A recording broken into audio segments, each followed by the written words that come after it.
voy a traer una discusión que hace un analista ruso, Vavilov, que habla sobre, hace un análisis sobre este fenómeno. Él es un especialista en China, vivió muchos años en China, trabajó en China, y hay que reconocerle que los rusos tienen mejor información sobre China en líneas generales que tenemos nosotros, porque tienen otra relación, tienen otros intereses, tienen otra comprensión y dedican otros recursos. Muchas veces yo critico las visiones que tienen sobre nuestra propia región, porque hay veces, la verdad, el espacio que se dedica a América Latina suele ser bastante pobre también.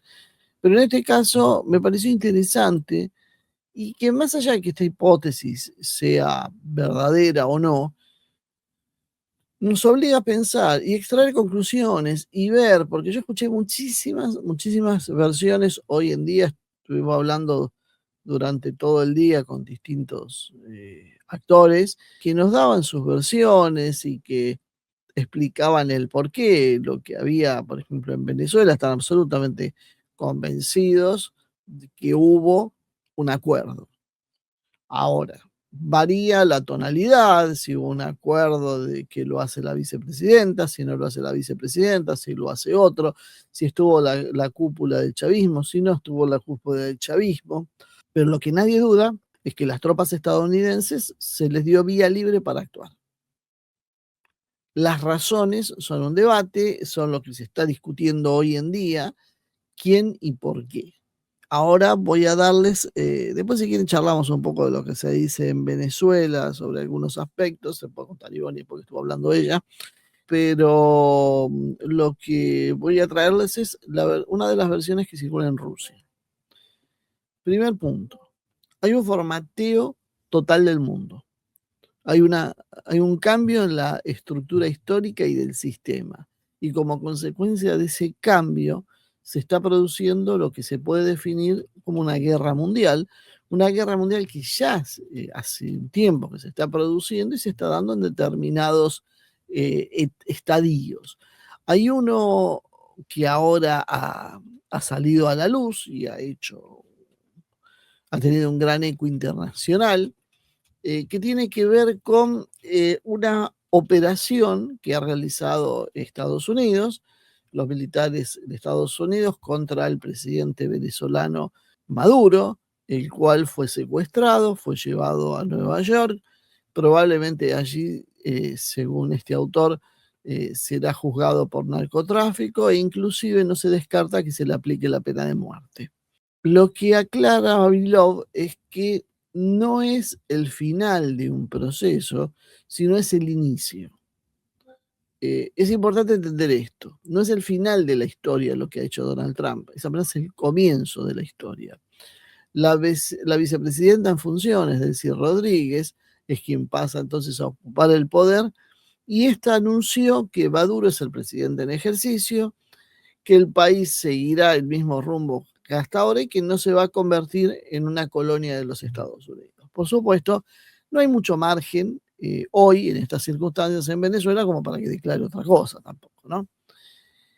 La operación fue relámpago tipo SBO, usó ese término, y mostró que Estados Unidos puede capturar a cualquier persona sin juicio, sin investigación, trasladarlo a su país y juzgarlo allí. Simplemente porque se les da la gana, porque tienen fuerza para poder hacerlo. Ojo, yo voy echando algunas cosas propias también. Esto no fue un éxito de una operación militar estadounidense, no fue lo que nos quieren hacer creer una multitud de medios prooccidentales que nos hablan de las maravillas de Estados Unidos, del equipamiento, la calidad, del tipo de acciones militares que puede hacer, como para decirnos, ni siquiera lo intenten, están derrotados antes de empezar, porque Estados Unidos lo puede todo. No, eso no es cierto. Acá Estados Unidos hizo una operación que terminó siendo exitosa, pero porque hubo una complicidad interna. Pactada o no pactada, las razones políticas las podemos discutir, pero lo que es absolutamente indiscutible, que Venezuela tenía más de 5.000 manpads que no están sujetos a ningún tipo de guerra electrónica que puedan haber hecho los brawlers estadounidenses, y sin embargo ni siquiera dispararon. Aparentemente hubo un solo disparo en algún momento porque estaba la orden específica de no resistir. Primer punto. Eso es, creo que absolutamente indiscutible. Entonces, no es tan brillante la operación de Estados Unidos, sino lo que fue brillante fue la operación de inteligencia de Estados Unidos, no la militar. No confundir lo que nos quiere vender Trump con lo que pasó en realidad. La operación de inteligencia sí, porque evidentemente contaron con sectores claves que les abrieron las puertas. Hicieron un pasadizo limpio para que puedan ir, atacar al presidente, secuestrarlo y llevárselo. El eje central de esta historia es entender que Estados Unidos no obtuvo el control total sobre Venezuela. Primer punto importante. Estados Unidos y el presidente Trump dicen que controlan ahora Venezuela.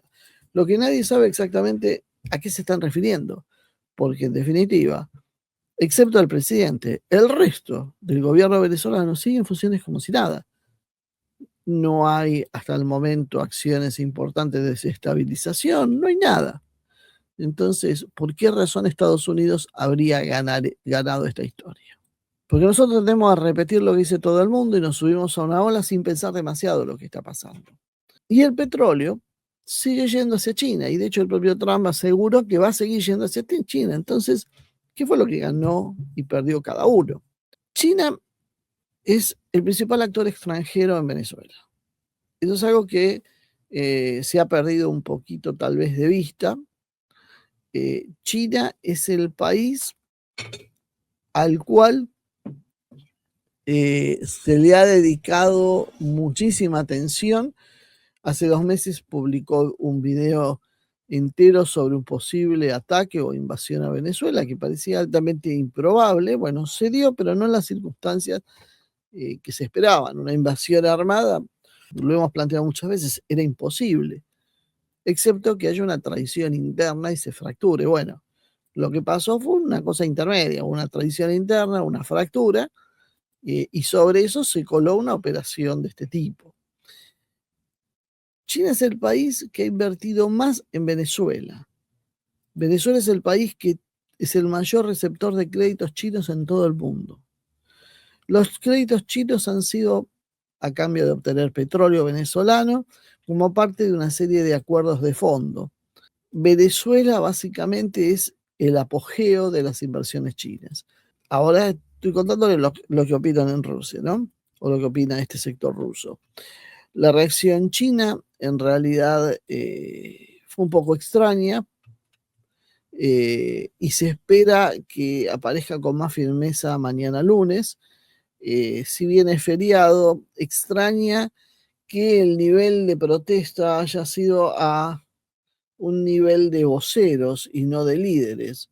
Declaraciones básicamente del ministro de Exteriores, y esto es algo que revela que algo se está cocinando en Beijing. También los medios rusos hablan de consultas entre Moscú y Beijing. China en este momento podría estar aumentando la ayuda a los partidarios del gobierno hoy vigente en Venezuela, porque hay una razón de peso muy clara, que es que China no podría abandonar las inversiones que hizo en China si no es porque perdería un activo importante. Estos autores rusos interpretan la tragedia de Venezuela como algo inserto en un marco global, en una guerra proxy entre China y Estados Unidos. La confrontación entre China y Estados Unidos es parte del gran proceso histórico y que por ahora, por el momento, se empieza a expresar como proxy, o sea, en terceros lugares, y comienza a ser el principio del despliegue de ese enfrentamiento. China es un país cerrado, no usa la información pública con el objetivo de decir la verdad, sino simplemente como una estrategia de ventajas políticas y preservar la situación a su favor. ¿Por qué esto le importa a Venezuela? Porque es un núcleo económico geopolítico donde China habría invertido más de 60.000 millones de dólares en créditos a Venezuela, y China no es un país que se caracterice precisamente por tirar el dinero, son inversiones que tienen un fin. Venezuela, como decíamos, es el principal receptor de créditos chinos en la historia. El petróleo venezolano es difícil de extraer, esto es una cuestión que también se está omitiendo, los rusos que entienden mucho de petróleo y se preocupan mucho por ese tema lo explican muy bien. No es un petróleo tan rentable como habitualmente se cree, por lo tanto el objetivo en realidad de China no sería solo el petróleo, sino el de crear una plataforma para influir en el Caribe y en Sudamérica y en Centroamérica, y de esta manera impactar sobre China, sobre Estados Unidos, perdón. Este autor ruso califica a Venezuela como una especie de Taiwán chino, como una criptocolonia, un criptodominio chino. Esos créditos y ese criptodominio venezolano está vinculado básicamente al petróleo, pero también al suministro de tecnologías civiles, tecnologías de construcción y otro tipo de envíos y proyectos. Básicamente el modelo venezolano se establece entonces como un patrón que es replicable y plantea que lo que a China le interesa para estabilizar, para proteger sus inversiones y responder a Estados Unidos, lo hace de forma tal de definir cómo se modelarían en otros casos una especie de molde venezolano para conflicto. Ese modelo entonces empieza a aplicarse hacia otros lugares. Uno, por ejemplo, es, que menciona el autor ruso, es Irán. Se sabe que el volumen real de créditos y de ayuda china a Irán a cambio de petróleo es importante y puede ser que se haya efectuado gran parte en cheques, pero estarían en juego también decenas de miles de millones de dólares, cifras por lo menos comparables a las de Venezuela. Irán es considerado por los rusos como el próximo candidato a un proceso similar al de Venezuela. En Irán hoy hay protestas que los medios occidentales presentan como masivas, hay discusiones sobre la verdadera importancia. Los rusos dicen que estas protestas en realidad, si bien son importantes y son para tener en cuenta, tampoco son lo que se está mostrando en Occidente, y tienen distintas razones, ¿no? La principal, por supuesto, son los problemas con el agua que hay en Teherán. Hay una sequía de más de 6 años y esto está afectando la economía iraní, la cual se complica por el conflicto con Israel. Hay también una compleja situación interna dentro de Irán, fuerzas heterogéneas y el despliegue de la inteligencia británica, estadounidense israelí. Hay factores de tensión como es Pezeshkian, el presidente, los grupos de la Guardia Revolucionaria, Jamenei, todo eso le permitiría a Estados Unidos avanzar con una lógica de modelo venezolano. Esto también se está repitiendo en Nigeria, se están produciendo bombardeos como parte de la misma lógica petrolera. Los bombardeos en Nigeria fueron previos a Venezuela y empiezan a encontrar un patrón: golpes a exportadores de petróleo que tengan destino, que tengan impacto en el comercio con China, básicamente como empezando a construir una especie de bloqueo petrolero global.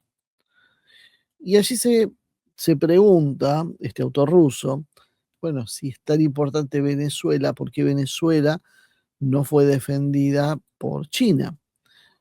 Y en principio, China es quien estaba responsabilizado de proteger a Maduro. Debía ser quien tendría que actuar, impedir para que se lo capturen.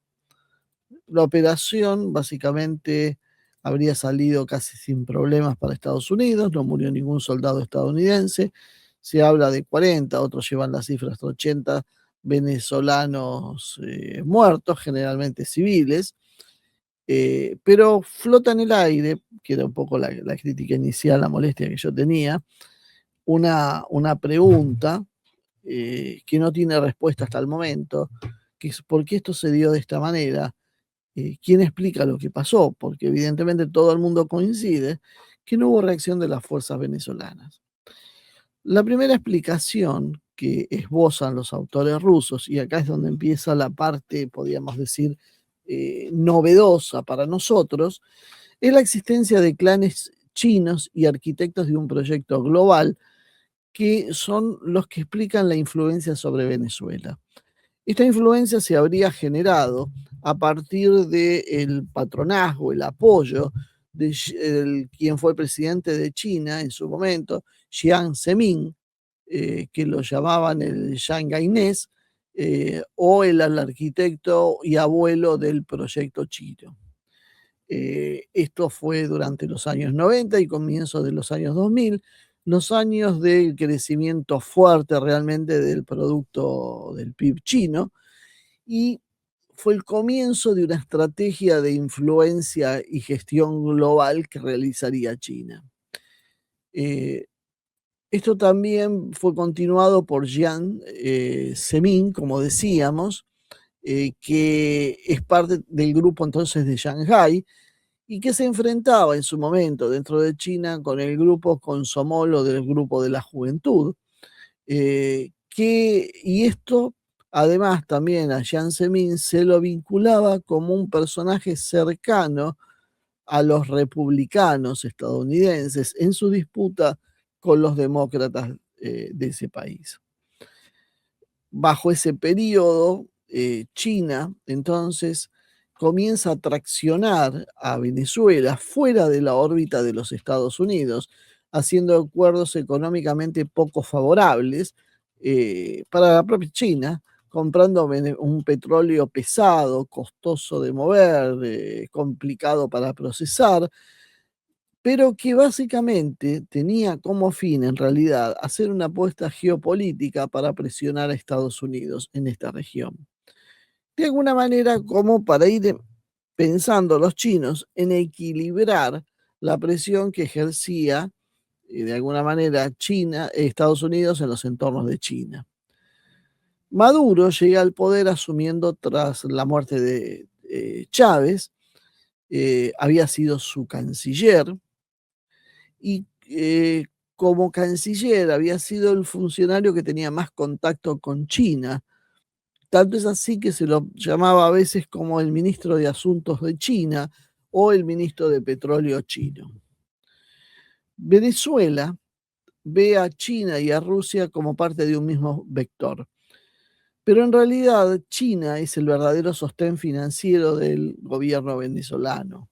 La carrera de Maduro se consolida entonces bajo el mandato de Hu Jintao, el que a su vez se presenta internamente como el rival de Xi y como el rival del grupo de Yang. La red política económica de Maduro entonces queda atada a la etapa anterior a Xi Jinping. Se va entendiendo esta parte. El autor ruso, que ya les vuelvo a recordar para los que se suman ahora, era un autor, es un autor que tiene profundos conocimientos de China, ha vivido mucho tiempo en China y demás, hace un paralelo con Panamá, donde habla de clanes rivales que se reparten el lugar. En este caso, los puertos panameños se plantean como chinos, pero ese planteo en realidad, si se lo refina, según Vavilov, estarían todos ligados a un oligarca chino opositor allí. Y el acuerdo portuario entonces sería herencia de un grupo rival. Los activos entonces de los grupos pueden repartirse, pueden reestructurarse o terminar compartidos inclusive con Estados Unidos. Ese patrón de repartos de activos intenta extenderse hacia el resto del mundo. Vavilov pone el acento en cómo China ha dejado de hablar de la franja y la ruta, de Belt and Road, básicamente pasó a segundo plano, pero en realidad no es que ha pasado a segundo plano, sino que hay menos discurso alrededor y mucho más ejecución, porque básicamente como empezaron a trabajar muy fuerte en la ruta de la seda, cuando esto se empieza a producir y empieza a trabajar, empieza a aparecer el interés en los secretos comerciales y desaparece entonces de la esfera de la prensa. Por esa razón empezamos a ver que se habla muy poco de la ruta de la seda comparado con lo que pasaba hace un par de años atrás. El proyecto chino ahora está en plena etapa de aceleración de créditos y obras y el líder de ese sector es Xi Jinping, quien va por su tercer mandato y probablemente siga por un cuarto y por un quinto. Una primera conclusión que podemos ir ya sacando es que Maduro no es una figura de Xi Jinping, no necesariamente. Sería incorrecto pensar que Maduro es un hombre de Xi. Más bien, los intereses chinos son los intereses personales de Xi, y eso explica que se pueda entregar a Xi Jinping sin la necesidad de considerarlo un activo tan valioso que haya que defenderlo a como de lugar. ¿En quién entonces piensan los chinos como el verdadero líder, el verdadero poder en Venezuela? Bueno, él toma algunas guías sobre el embajador de China actual en Venezuela, que califica como una figura misteriosa, probablemente. La realidad es que el embajador chino en Venezuela es clasificado como una figura misteriosa y probablemente con conexiones con el aparato militar. Y la facilidad de capturar a Maduro, como se reprodujo, hizo que China, o demostró que China no estaba aferrada a Maduro como la figura principal a defender. Porque Maduro en realidad sería el representante de los negocios con otros clanes, entre ellos el de Hu Jintao y el de Yang Jiechi. Maduro representaría estos clanes que hoy se fueron del poder en China. Entonces, canjear a Maduro podría favorecer y fortalecer la posición de Xi Jinping dentro de Venezuela. Parecería una interpretación contraintuitiva, porque China, por un lado, pierde en Estados Unidos, en Venezuela, con Estados Unidos la pulseada, pero China está mejor parada que antes. Porque, según Babidov, al soltar a Maduro, Xi podría haber mejorado su posición real dentro de Venezuela. Venezuela entonces sería reconfigurada o redividida entre los Estados Unidos, que ganan influencia obviamente a partir de esta operación, que es un poco lo que Trump dice cuando habla nosotros gobernamos ahora Venezuela, China, que sigue teniendo poder, porque sigue teniendo los créditos y sigue teniendo la economía, y por más que se tomen resoluciones políticas, el anclaje económico que logró establecerlo sigue manteniendo en una situación importante, y aparecería en el horizonte una tercera potencia interesada en esto, que tiene peso, que es Rusia. Maduro era amigo de Rusia y de China, por lo menos públicamente, pero su construcción política había sido en la etapa previa a la llegada de Xi, con los líderes anteriores, no bajo Xi. Por eso el liderazgo apuntaría a reformatearse.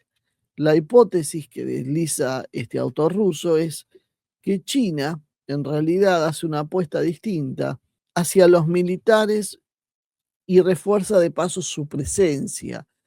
El actor real entonces de poder pro-chino en Venezuela no sería Maduro, sino serían otros sectores militares. China estaría entonces inyectando armas y poder a esos sectores militares y aumentando el contingente chino. De hecho, inclusive baraja hipótesis este autor como que chinos y algunos latinoamericanos tienen hasta de zonas montañosas, tienen hasta ciertos parecidos físicos, que eso le permitiría a China ir infiltrando refuerzos en forma silenciosa, preparándose para una verdadera operación que luego haría Trump, esa segunda etapa que Trump de alguna manera desliza cuando habla de una operación de fuerza seguida. Es como que no les interesó Maduro, lo dejan capturar porque en realidad lo que están protegiendo es a sus verdaderos actores, que son el grupo de militares venezolanos que están encarnados en la cúpula.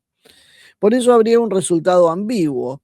Esta es una imagen negativa para China que puede tener que canjear o mostrar como que canjea a Maduro. Inclusive yo cuento la hipótesis, a mí esta me parece realmente un poco polémica, no me parece muy probable, pero es que China inclusive podría hasta haber suplantado a Maduro, y lo que tiene en realidad Estados Unidos capturado es un doble de Maduro, no el presidente real, que estaría refugiado en China con una desaparición cómoda, y eso lo explican a través de una operación que fue demasiado limpia. A mí esta parte me parece media rara, pero yo se la comento porque, bueno, estoy comentando lo que piensa el autor ruso.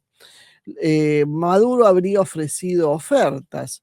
Esto también se entronca después con muchas de las cuestiones que se están planteando en Venezuela sobre las ideas precisamente de esos diálogos que ha habido entre Trump y Maduro, donde Trump le habría dado 5 días a Maduro para que renuncie. Maduro pidió al menos 30 para pensar la situación y allí habrían quedado en eso.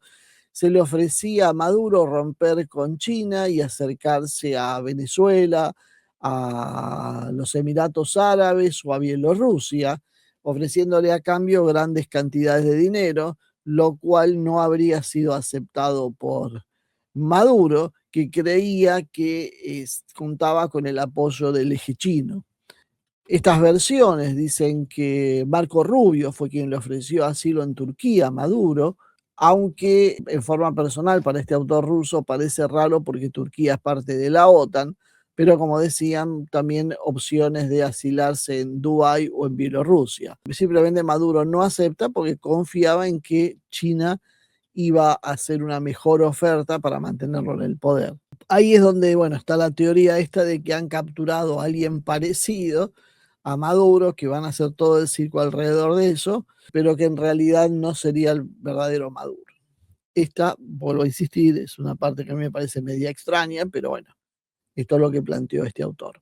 Sí, lo que me parece más interesante tiene que ver con los efectos en Rusia y en China acerca de la seguridad de los líderes y de los sistemas sensibles, porque dado este nuevo juego que empieza a poner Trump sobre la mesa, se va a reformar el sistema de seguridad y protección, por ejemplo, en Rusia, el Servicio Federal de Protección, la FCO, dado que este fracaso, si lo podemos llamar así, en la defensa de Maduro, se le atribuye a dos ejes fundamentales: a la custodia presidencial, que lo habría traicionado, que habría sido ineficiente, y al sistema de la Fuerza Aérea, que se tenía que encargar de la defensa antiaérea.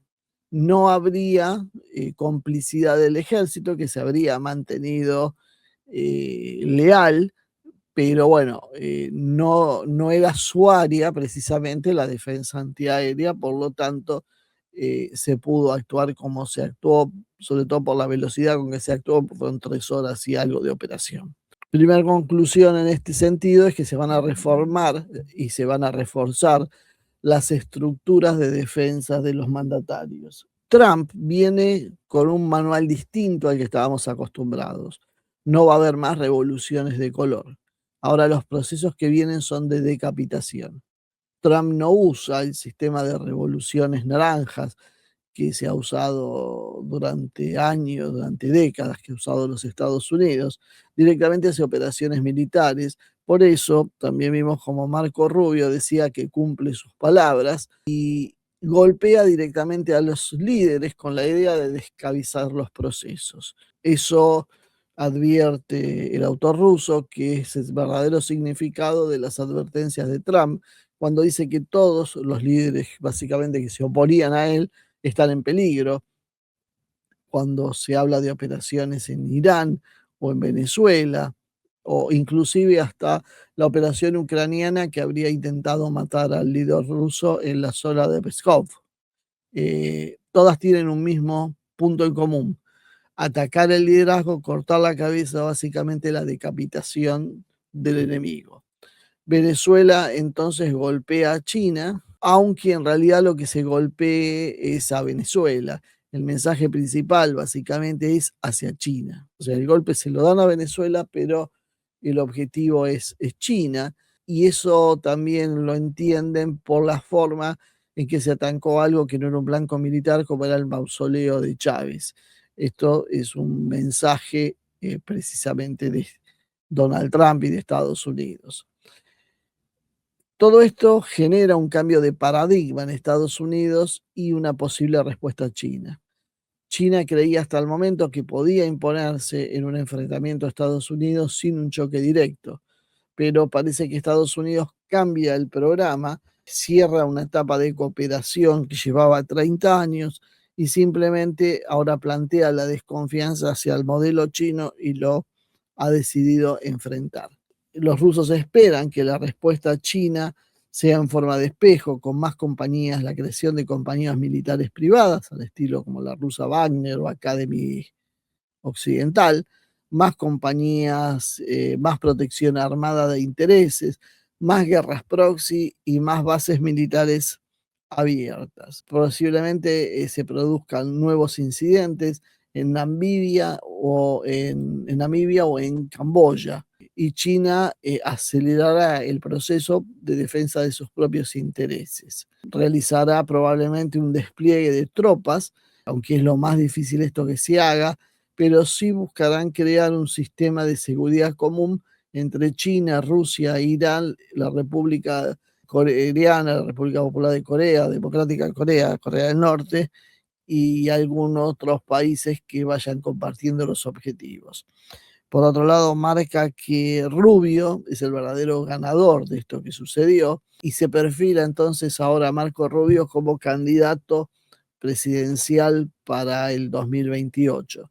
Es parte de la interna por la sucesión de Donald Trump.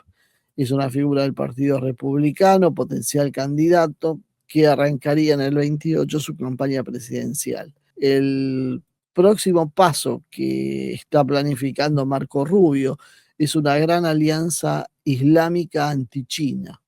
Rubio buscaría una alianza islámica anti-China que incluiría países como Pakistán. Vamos a ver, porque para ahora Pakistán es un país cercano a China, Azerbaiyán y Arabia Saudí, país con el cual también China se ha ido acercando. Bueno, vamos a ver si este intento de recrear ese tipo de alianzas que en otra época hizo Estados Unidos funciona, o lo que se van a encontrar es con un mundo muy distinto donde China ya no se va a interesar Arabia Saudí no se va a interesar en este tipo de aventuras. Lo que va a ofrecer Estados Unidos es cobertura y bloquear el ascenso de Irán y contener a China, trabajando con las diásporas musulmanas en Estados Unidos y reacomodando de esta manera la política interna. Y además enfocarse en contener a Turquía, de la cual cada día desconfían más, porque Turquía se está acercando demasiado a China. Entre prueba de esto es que ahora se ha mencionado el establecimiento de un programa de sin visas por 30 días para los chinos, para los ciudadanos chinos, cosa que ha sido visto con mucho disgusto por parte de Washington. También afirma que esta alianza apuntaría a cortar el corredor entre Rusia y China en Asia Central, presionando a China sobre Xinjiang, la provincia uigur, y presionando a sí mismo con su presencia en Kazajistán, en Uzbekistán y en Tayikistán, entre otros. Rubio, para poder seguir ascendiendo dentro de esta estructura, necesitaría tener una acción limpia en Venezuela. Rubio se mostró eficaz, cosa que valora a Donald Trump en esta operación, porque premia resultados y no detalles. Ahora, si Estados Unidos comienza a meterse en un empantanamiento en Venezuela, la estrella de Rubio se apagaría, porque básicamente lo que tiene que hacer es que no haya guerra civil ni ninguna cosa extraña que complique la relación y que complique esta toma de poder. Por eso algunos creen que es muy extraño, y esto también coincide con algunas cosas que se están preguntando en Venezuela, ¿por qué razón no estalló una verdadera guerra civil, como en otros momentos parecía haber en Venezuela?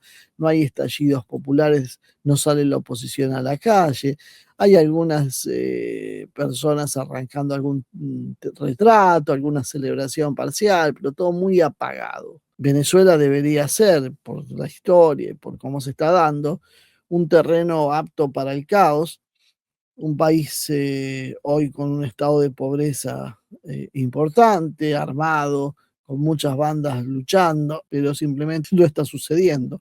No se ven señales de una guerra civil.